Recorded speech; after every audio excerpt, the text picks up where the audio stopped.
Hello guys, welcome to খাদক বাস। আজকে আমাদের কক্সবাজার ভ্রমণের দ্বিতীয় দিন। আমরা সকালবেলা নাস্তা করতে এসেছি বাবুচি রেস্টুরেন্টে। এটা হচ্ছে কলাতলি, কক্সবাজারের কলাতলি এলাকার ব্লক সি, প্লট নাম্বার 33, এই রোডের মধ্যে।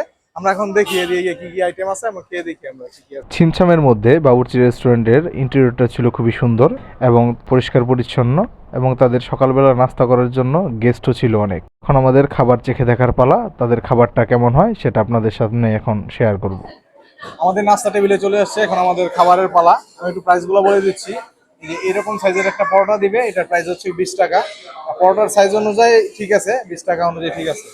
তারপরে এই যে সবজি, বিভিন্ন আইটেমের সবজি, এটা হচ্ছে গিয়ে এক প্লেটের দাম 40 টাকা।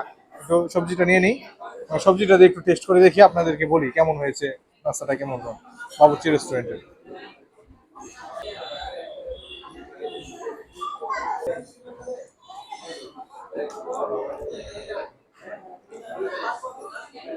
হ্যাঁ, ওদের সবজিটা খুব ভালো, মজা। এবং হচ্ছে এইরকম ইন্টেরিয়র রেস্টুরেন্ট 40 টাকায় যাবে, ঠিক আছে। এখন মুগ ডালটা খেয়ে দেখি, মুগ ডালের কি অবস্থা। মুগ ডালের প্রাইস 40 টাকা। এখন মুগ ডালটা খেয়ে দেখি কিরকম।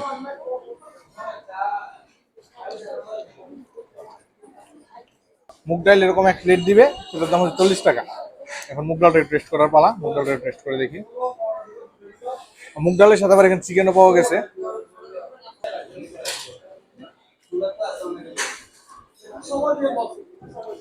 40 টাকা হিসাবে মুগ ডালটা আমি বেস্ট বলবো। এবং তাদের ইন্টেরিয়রের সাথে খাবারটা ভালো, ইন্টেরিয়রের সাথে খাবারটাও ঠিক আছে। অনেক রেস্টুরেন্টে ইন্টেরিয়র ভালো কিন্তু খাবার ভালো না, ওদের ইন্টেরিয়র সুন্দর এবং খাবারও মজা। এবং একটা ডিম আমলেট দিয়েছি, এটার প্রাইস দিয়েছে 30 টাকা। আর ডিম আমলেট একটু খেয়ে দেখি।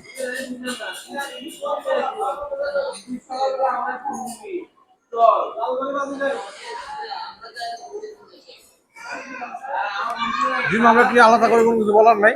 ডিম আমলেট অ্যাজ ইউজুয়াল, সকালে আমরা নাস্তার সাথে যেরকম ডিম আমলেট খাই ওইরকম। খাবার এবং ওভারঅল ইন্টেরিয়র যদি রেটিং দিতে হয় এই রেস্টুরেন্টে, বাবুর্চি রেস্টুরেন্টকে, তাহলে আমি এদিকে 10-9 দিতেই পারি। আপনারা যদি এই রোডে থাকেন তাহলে এই রোডে অনেকগুলো আছে, হোটেল আছে। আপনারা যদি থাকেন এখানে সকালে এসে বাবুর্চি রেস্টুরেন্টে নাস্তা করতে পারেন। আশা করি হতাশ হবেন না। খাওয়া দাওয়া শেষ, খুদা হাফেজ। আজকের ভিডিও এই পর্যন্তই, দেখা হবে নতুন কোনো ভিডিওতে। এই জন্য নতুন ভিডিও পেতে আমাদের কি করতে হবে, আমাদের চ্যানেলটিকে সাবস্ক্রাইব করে রাখতে হবে এবং লাইক কমেন্ট শেয়ার বেশি বেশি করবেন, যাতে আমরা নতুন ভিডিও পাওয়ার অনুপ্রেরণা পাই। সবাই ভালো থাকবেন, সুস্থ থাকবেন, বিদায়।